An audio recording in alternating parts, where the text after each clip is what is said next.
Well, good afternoon. I'm doing a late one. I suppose I could say good evening since it's about nearly 6:20 in the afternoon. And am I sitting comfortably? Yes, I am. I'm at a slightly different angle, so you can see even more of my beautiful boots. I'm sure you'll enjoy that. Well, I thought I'd talk about being dead today. Or rather, not being dead. Whatever you happen to believe happens when you die. We have two choices. When you're dead, or when you're dead, you're not. And it's the not part I'm interested in, because if when I'm dead, well, I won't give a shit. And nor will any of you, because you won't be around to give a shit. Quite obvious that, really, isn't it? And before we go any further, I'm not interested in any religious explanations for this, because all of that's a load of twaddle too. It all's based on the fact that you ain't good enough and that you'll be punished. All human-made claptrap, because we cannot really conceive of forgiveness, and we can't conceive of a God that doesn't require our every waking praise and worship. Can you imagine? He must get really pissed off with us if there is a God. I know, because I have a dog that sits and stares at me all bloody day. She adores me. Well, imagine if you have millions of them doing that. Makes me feel really creeped out. I do. I have to tell her to leave the room. I say, oh, go away, please. I know you love me. Piss off. Terrible. And she wants to get on my lap. But, and always on my right side. Now, behave yourself today, Colin. Anyway, look, I know that the idea that we survive death is completely weird and seems totally impossible. But then if you think about it, so does being dead. Not existing seems totally impossible too.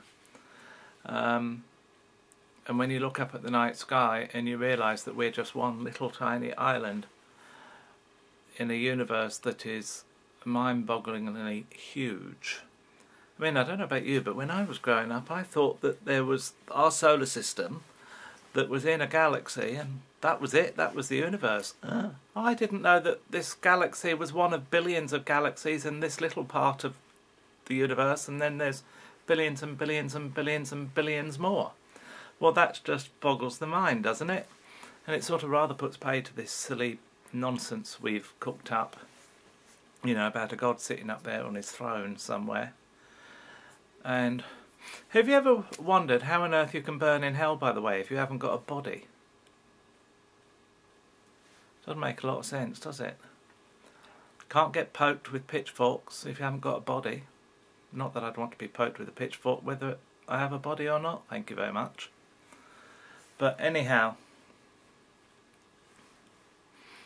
I think that our consciousness does survive death. And the reason I think that is because I have had so many experiences and repeated experiences that suggest that.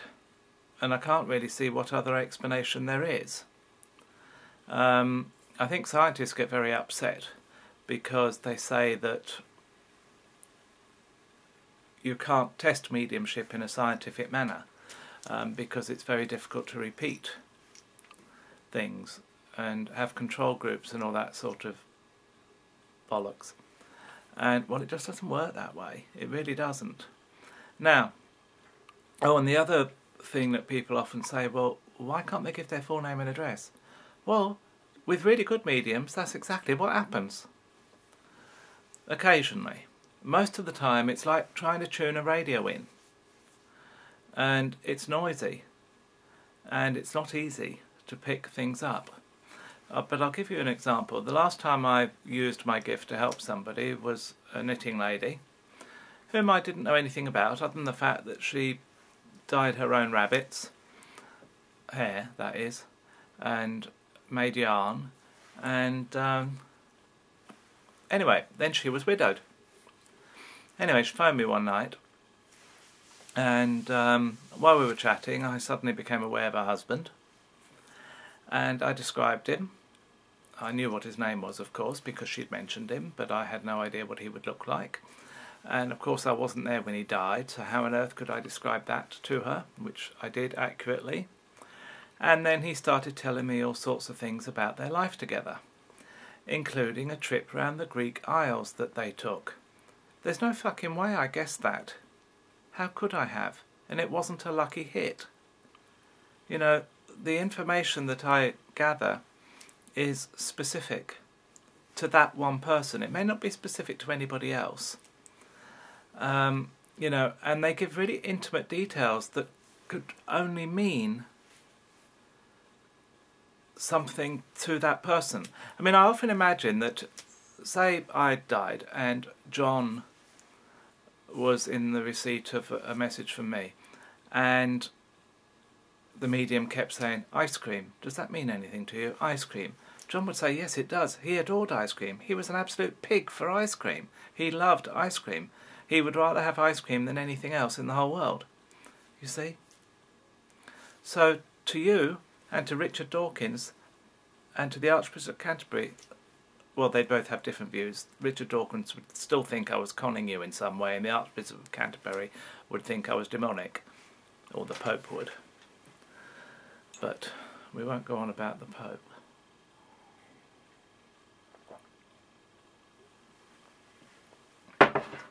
And I try silly little things out. Like when we were in Austria, we'd been in we were driving through, this was years ago, driving through, and we'd stopped in this place. I have no idea what it was called, and I wondered if there was a yarn shop, and I asked inside my head, take me to the nearest yarn shop please. And so I stood and I waited till I felt something, and I thought, go up here and turn right. And I went up there and I turned right, and there we are, was the yarn shop. Okay, coincidence. Until you repeat it lots of times. And again, it's perfectly up to you what you think about it. But most importantly is what people tell me about what I say to them. You know, the way I receive my information in the form of pictures and feeling and hearing. But when I say hearing, I don't actually hear the way you're hearing my voice right now. I hear it in the form of a thought that's in a different voice. Don't ask me how, but if it happened to you, you'd know. The thinking is in, it's a different voice. Well, I'm sure, for instance, you can hear your own mum and dad's voice inside your head, can't you? Well, it's like that, except that I'm hearing complete strangers' voices.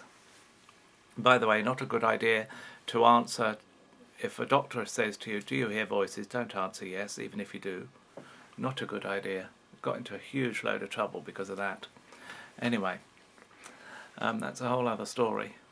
Anyway, and I see pictures like sort of here, or it's here somewhere, and it's almost like a TV screen. But you have to bear in mind that, you know, we're not talking about HD television here, and we're not talking about 5.1 surround sound, I only wish.